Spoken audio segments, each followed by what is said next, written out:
스바냐서 1장 후반절 7절부터를 좀 보겠습니다. 스바냐서에 대해서 우리가 어제 이제부터 시작했는데요. 계속해서 심판의 이야기들을 우리가 하고 있다 보니까 조금 마음에 이 심판은 언제 끝나나 이런 생각을 할 수도 있을지 모르겠습니다. 그러나 소선지서 대부분이 이 북왕국 이스라엘과 남왕국 유다의 죄악과 범죄, 그리고 주변에 있는 나라들의 범죄, 그래서 하나님의 절대적 심판이 필요할 수밖에 없는 그런 상황들을 이야기해 주고 있습니다. 특별히 우리가 좀 기억해야 될 것은 북왕국 이스라엘이나 남왕국 유다나 그들이 문제가 됐던 것은 처음부터 문제가 됐던 건 아닙니다. 그들이 처음에는 정말 열심히 하나님을 섬기기도 했고 또 그들의 모습 가운데 하나님이 인내하고 기다리는 시간이 반드시 존재했습니다. 그러나 그들이 그 시간들 속에 기회와 하나님이 주신 오랜 기다림 속에서 그들이 해야 될 일은 회개하고 돌이키는 것이었습니다. 그러나 그들은 그렇게 중요하게 여기지 않았죠. 듣기는 듣는데 그것이 사실로 받아들이지 않았던 것이죠. 그래서 그들이 계속해서 하나님 앞에 범죄하고 또 하나님 앞에서 그들이 하나님 백성인 것들을 망각하고 살았습니다. 그래서 하나님이 이제 도저히 그들을 참을 수 없는 시간이 되었기 때문에 그들을 심판하시겠다. 그런데 이제 그것이 마치 창세기에 나와 있는 것처럼 창세기에 모든 창조됐던 피조물들을 하나님이 심판하시겠다. 그게 이제 우리 3절에 봤던 내용이잖아요.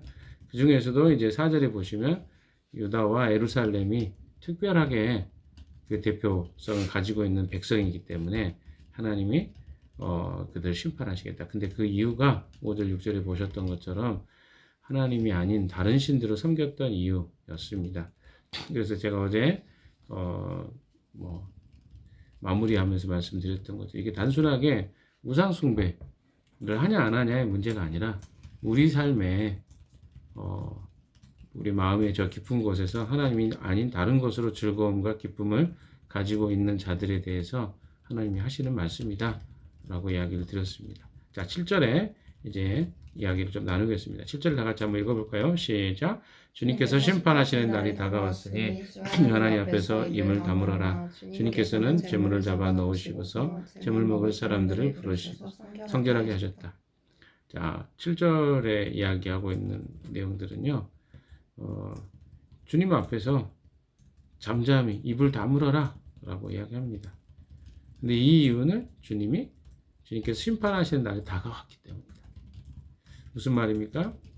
주님 앞에 잠잠하라는 그런 표현은 시편의 말씀처럼 젖된 아이가 엄마 품에 안긴 것처럼 잠잠히 하나님을 바라보라 이런 거하고 다르죠. 또 창세기 출애굽기인가요? 출애굽기에도 너희는 가만히 있어 내가 너희 하나님 됨을 볼지어다 이런 찬양도 있고 가사의 내용이 있죠. 그게 출애굽기 내용입니다. 그러니까 모세가 출애굽할 때 이스라엘 백성들이 무엇도 하지 않아도 어떤 일을 하지 않아도 하나님이 그들에게 구원을 베푸시는 것을 잠잠히 바라보라 하는 그런 잠잠함하고는 오늘 다른 내용입니다. 이것은 하나님의 심판 앞에 너희들은 어떻게 하라는 거죠? 잠잠한 상태. 마치 이제 그 법적 심판이 일어날 때 그렇잖아요. 지금 탄핵 때문에 재판을 받고 있는데 이제 검사가 공소 사실에 의해서 이 사람에게 몇 년의 구형을 때려 주십시오. 사형이라고 했습니다. 그러면 그것을 이제 2월 달에 재판장이 이제 선고하는 날이 있습니다. 그러면 그 자리에 있는 사람들 어떨까요? 아무도 거기에 대한 대꾸를 못 합니다. 왜? 재판장만 거기서 이제 선고를 하기 때문에 그렇습니다. 마치 심판이라는 그런 거예요. 하나님이 그 심판에 대해서 선언하시고 또 심판에 대해서 행하실 때 모두 다 입을 다물고 있어라.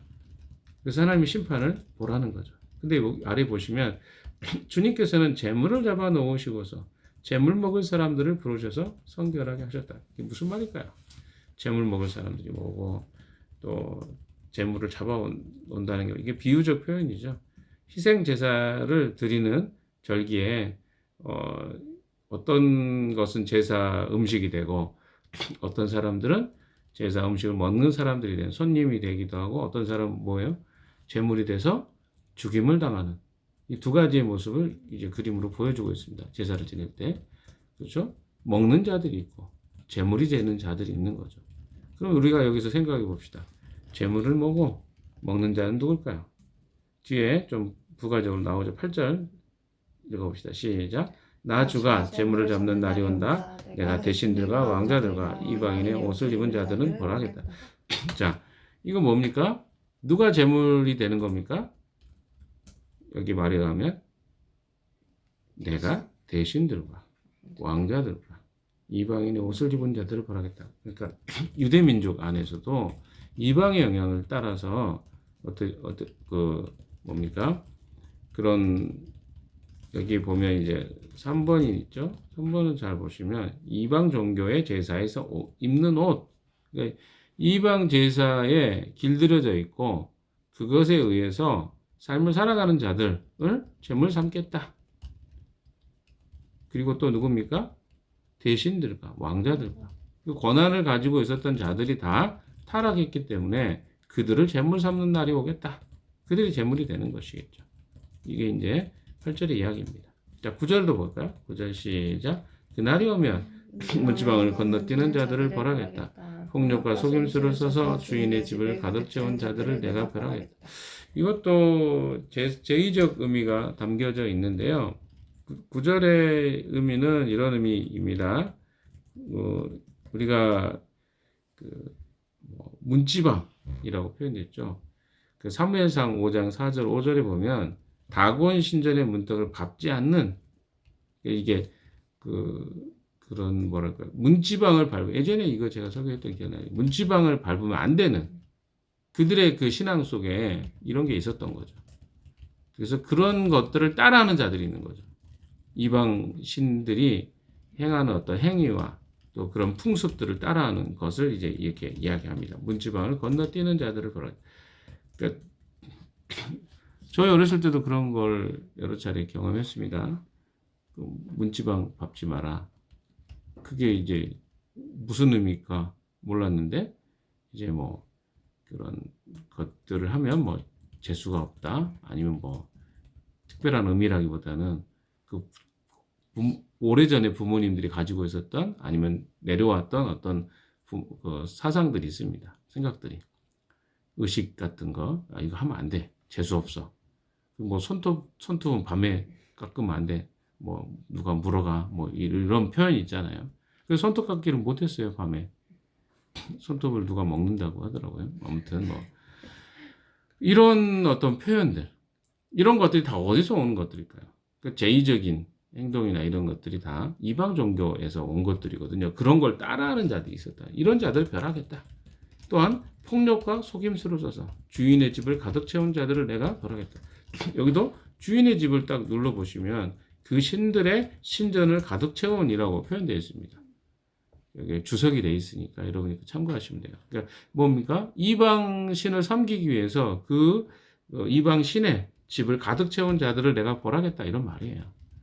그러니까 여기에 지금 말하고 있는 핵심적인 내용들을 보시면 지금 하나님이 아닌 다른 것을 따라서 그 삶의 패턴과 가치관으로 삼고 있는 자들을 내가 그 제사의 날에 제사에 드려지는 그런 희생 제물로 삼겠다 이런 이야기를 하고 계신 거죠. 심판의 날에 하나님 뭐 하시겠어요? 그런 자들을 심판하겠다 이런 이야기입니다. 10절을 한번 같이 읽읍시다. 10절도 시작. 그날이 오면 물고기 문에서는 곡성이 둘째 구역에서는 울부짖는 소리가 산 위의 마을에서는 무너지는 소리가 날 것이다. 나 주의 말이다. 이런 부분이 조금 어렵습니다. 뭐냐면 정확하게 위치를 알지 못하기 때문에요. 물고기 문이라는 것은 이제 물고기가 어문이라고 해서 도성의 북쪽에 있던 성문입니다. 뭐 양문도 있고 뭐 언문도 있고 뭐 이렇잖아요. 물고기가 드러나는 문이죠. 또 양문은 양이 들고 나는 문을 양문이라고 합니다. 이게 아마 그 상인들이 뭐 물고기나 이런 것들을 성 안으로 들여보내는 그 지역인 것 같아요. 북쪽에 있는 중요한 성문이었습니다. 또 제2구역은 성전 북쪽에 있었어요. 그러니까 성전이, 그러니까 성 안에 성전이 있겠죠. 그렇죠? 근데 성전 북쪽 지역을 제2문이라고 해요. 이 지역이라고 하고, 그리고 성의 성전의 북쪽이 죄송합니다. 성전의 북쪽이 제2구역이고 성문의 북쪽이 어문이라고 합니다. 자, 그런데 이 지역들은 작은 산들로 이루어져 있어요. 그러다 보니까 이 다른 지역에 비해서 성벽의 그 방어가 상대적으로 약한 지역입니다. 왜냐하면 산이 있기 때문에. 그래서 그쪽 지역으로 어때요? 적이 침입하는 경우가 종종 있었습니다. 지금 그걸 이야기하는 것 같아요. 그래서 그날이 오면 물고기 문에서는 곡성이, 둘째 구역에서는 울부짖는 소리가, 산 위의 마을에서는 무너지는 소리가 날 것이다. 나주의 말이다. 이게 무슨 말일까요? 그 성이 마치 적군이 침입해가지고 적군에 의해서 점령을 당하는 것처럼 그 심판의 날에는 그런 것들의 울음소리와 곡소리가 날 거다. 심판에 의해서 철저히 파괴되는 그런 표현을 이렇게 마치 전쟁 시에 침입을 당하는 것 같은 것으로 묘사해서 이야기하고 있습니다. 하나님의 심판이 그렇게 임하겠다는 거죠. 자, 11절도 한번 읽어볼까요? 11절 시작. 메스에 사는 너희는 슬피 울어라. 장사하는 백성은 다 망하고 돈을 거래하는 자들은 끊어졌다. 예, 여기도 그 상업 지역입니다. 이 지역도. 그래서 이 재앙이 이 지역에 살고 있는 거주민들에게 내리는데 그들의 울음소리, 통곡소리로 이것들이 바뀌게 될 거예요. 다 백성은 다 장사하는 자들 어때요? 다 망하게 된다. 경제적 붕괴가 일어나. 왜? 하나님의 심판 때문에. 이유가 뭡니까? 그거 이방의 영향으로 또 그것에 대해서 그들이 추구하고 하나님이 아닌 다른 것들을 엄청나게 따랐기 때문입니다. 그래서 이 백성들이 하나님이 아닌 다른 것을 쫓은 결과가 너희가 그렇게 원했던 너희들이 가지고 있었던 그 상업적 이익이라든가 이런 것들이 다 망하게 될 것이다. 이런 것들을 지금 이야기하고 있습니다. 12절도 한번 읽어볼까요? 시작. 그때가 내가 등불을 켜들고 예루살렘을 뒤지겠다. 마음속으로 주는 복도 내리지 않고 화도 내리지 않는다고 말하는 술주저기 같은 인간들을 찾아내서 보라겠다. 마치 하나님께서 뭐합니까? 몰래 도박하고 있는 자들 혹은 몰래 불법 거래를 하고 있는 자들을 급습하는 그런 경찰처럼 하나님이 어떻게 하여 등불을 켜들고 예루살렘을 뒤지겠다. 예루살렘 막 뒤지시는 거예요. 막 여러분 한밤중에 거기 그 당시에는 뭐 전기가 있었겠어요. 뭐가 있었겠어요. 캄캄하잖아요. 근데 거기 하나님이 등불 들고 예루살렘을 곳곳 뒤지겠다는 거죠. 어떤 자들을 찾겠다는 겁니까? 마음속으로 주는 복도 내리지 않고 화도 내리지 않는다라고 말하는 술집거기 같은 인간들을 찾아내서 하나님이 심판하시겠다. 그러니까 하나님을 진노하게 하는 자들을 찾아서 벌하시겠다는 것입니다. 그들의 죄가 뭡니까? 어떤 죄입니까?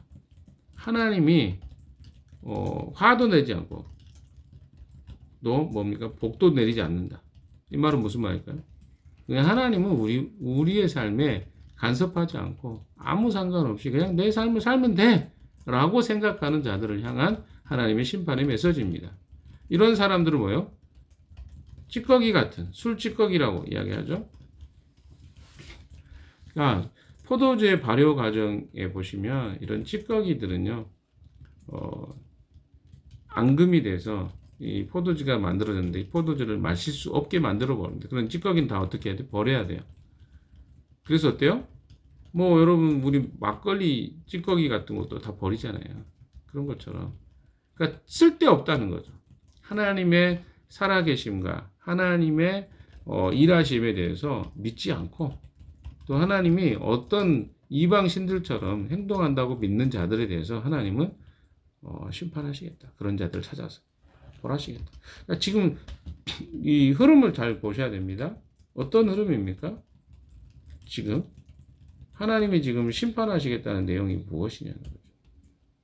이방 문화와 이방의 신들을 섬기는 자들을 지금 하나님이 재물을 잡아 놓으시고 재물을 먹을 사람들을 부르셨다라고. 그러니까 여기에 먹을 사람들은 하나님의 백성들이에요.